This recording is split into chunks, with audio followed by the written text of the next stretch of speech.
नवाज बनोगे, शहबाज बनोगे, सरकारी बनोगे, डाकू बनोगे, लुटेरा बनोगे, सरकारी बनोगे, बिलावल बनोगे, मरियम बनोगे, इमरान बनोगे, इमरान बनोगे, अल्लाह की दुआ से इमरान बनोगे, बच्चों की दुआ से इमरान बनोगे, बापों की दुआ से इमरान बनोगे, बच्चों की दुआ से इमरान बनोगे। ये बताएं, आज आप यहाँ इस्लामाबाद सिंध हाउस के बाहर जो ये लोटे पकड़ के पहुँचे हैं, क्या वजह है? असल में कुछ बेज़मीर जो इमरान खान के टिकट पर MNA बन के आए, 3.5 साल उन्होंने मराहत हासिल की और अब जरदारी ने उनको ख़रीदा है, वो बदकमाश यहाँ छुपे बैठे हैं।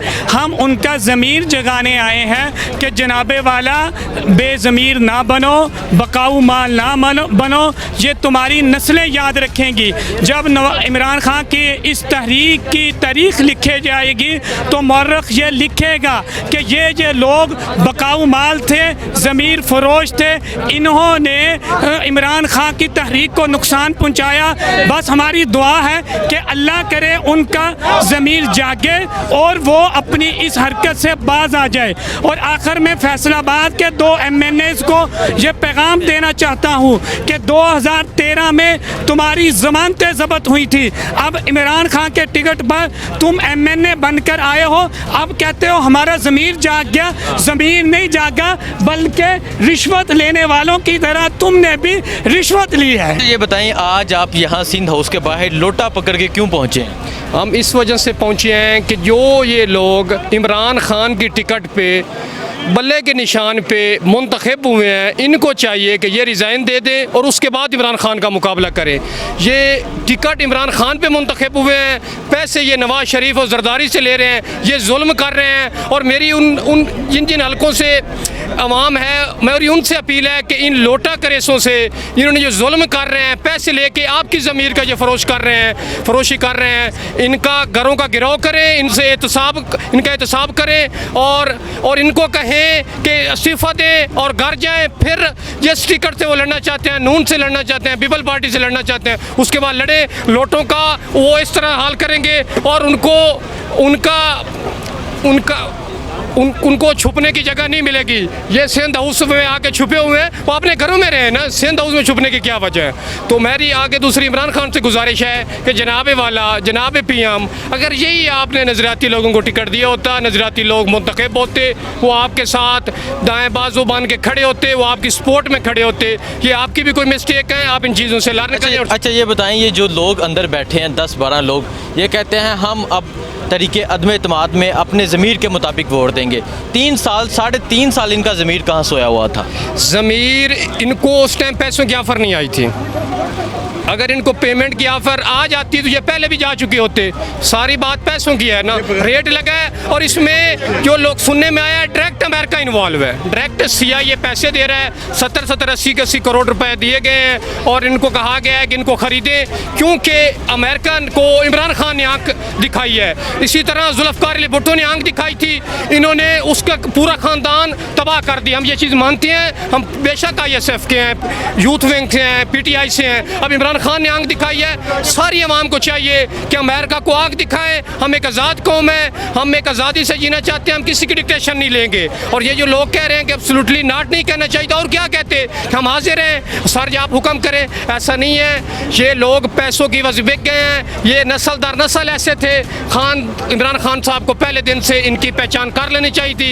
इनके ख़ानदान, इनकी नस्ल, इनका बैकग्राउंड देख के इनको टिकट अगर देते तो ये ऐसी पोजीशन आपको सिंध हाउस वाली देखने को बताएं। जो अपोजिशन सब इकट्ठी हो चुकी है, जो कह रही है क्या हम तहरीके अदम एतमाद इन्होंने पेश कर दिया, वो कहते हैं हमारे पास अक्सरियत आ चुकी है, अब इमरान खान की हुकूमत जाने वाली है, क्या कहना चाहेंगे?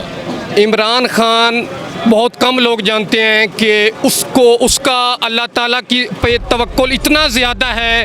वो एक बेसिकली फ़कीर आदमी है, वो एक आवाम के लिए लड़ रहा है। उसको ना पैसों की ज़रूरत है, ना पीएम ऑफिस बैठने का उसको शौक़ है। वो अल्लाह पाक पे इतना तवक्कुल करने वाला इंसान है कि वो सिर्फ़ और सिर्फ उसको रात नींद इस वजह से नहीं आती कि मैं लोगों के मसाइल हल करूं, मैं इस मुल्क को एक खुददार कौम बनाऊं और एक खुददार ऐसी कौम बनाऊं कि ये पूरी दुनिया पे हुक्मरानी करे और इन मतलब तसल्लुत मुसलमानों का कायम हो। वो कोई पाकिस्तान का लीडर नहीं है, वो पूरी उम्मा मुस्लिम का लीडर है। इस्लामोफोबिया पे जो उन्होंने जाके बात की, कश्मीर पे बात की, फ़लस्तीन के इशू के उजागर किया, सारे मसाइल का इस्लामी उम्मा का ये वैध लीडर है जो पूरे दुनिया के मुसलमानों का एक सफ़ीर बन के हर जगह घूम रहा है और उनकी सफारतकारी कर रहा है। मैं इमरान खान को खराज तहसीन पेश करता हूँ, उनकी बढ़िया कुर्बानी है और आप फ़कीर हैं, अल्लाह ताला पे आपको तवक्कुल है, लेकिन असबाब अच्छा ये बताइए, जो लोग अंदर बैठे हुए हैं, इन ज़मीर फरोशों के बारे में क्या कहना चाहेंगे? मैं इनके बारे में कुछ भी नहीं कहना चाहूँगा। उसकी वजह यह है कि इन्होंने बिकना था। ये है ऐसे, इनके खून में भी ऐसी चीज़ें थी। सिर्फ इतना कहूँगा, इनके हल्के के जो लोग हैं को इनके घराव करें और इनको कहें कि आप जिस पार्टी से टिकट ले कर आए हैं उसको अलग रिज़ाइन दें और वापस जिस पार्टी से आप लड़ना चाहते हैं आप लड़ें। ये ज़मीर फरोश लोग थे। मैं इनके बारे में, इनका लेवल नहीं है कि इनके बारे में ये बात कर सकूं, जिन्होंने पैसे लेके एक मतलब है कि मुल्क का, पार्टी का, अपना ज़मीर का सौदा किया। कौम बनाऊं और खुददार ऐसी कौम बनाऊं कि ये पूरी दुनिया पे हुक्मरानी करे और इन मतलब तसल्लुत मुसलमानों का कायम हो। वो कोई पाकिस्तान का लीडर नहीं है, वो पूरी उम्मा मुस्लिम का लीडर है। इस्लामोफोबिया पे जो उन्होंने जाके बात की, कश्मीर पे बात की, फ़लस्तीन के इशू के उजागर किया, सारे मसाइल का इस्लामी उम्मा का ये वैध लीडर है जो पूरे दुनिया के मुसलमानों का एक सफ़ीर बन के हर जगह घूम रहा है और उनकी सफारतकारी कर रहा है। मैं इमरान खान को खराज तहसीन पेश करता हूँ, उनकी बढ़िया कुर्बानी है और आप फ़कीर हैं, अल्लाह ताला पे आपको तवक्कुल है, लेकिन असबाब अच्छा ये बताइए, जो लोग अंदर बैठे हुए हैं, इन ज़मीर फरोशों के बारे में क्या कहना चाहेंगे? मैं इनके बारे में कुछ भी नहीं कहना चाहूँगा। उसकी वजह यह है कि इन्होंने बिकना था। ये है ऐसे, इनके खून में भी ऐसी चीज़ें थी। सिर्फ इतना कहूँगा, इनके हल्के के जो लोग हैं को इनके घराव करें और इनको कहें कि आप जिस पार्टी से टिकट ले कर आए हैं उसको अलग रिज़ाइन दें और वापस जिस पार्टी से आप लड़ना चाहते हैं आप लड़ें। ये ज़मीर फरोश लोग थे। मैं इनके बारे में, इनका लेवल नहीं है कि इनके बारे में ये बात कर सकूं, जिन्होंने पैसे लेके एक मतलब है कि मुल्क का, पार्टी का, अपना ज़मीर का सौदा किया।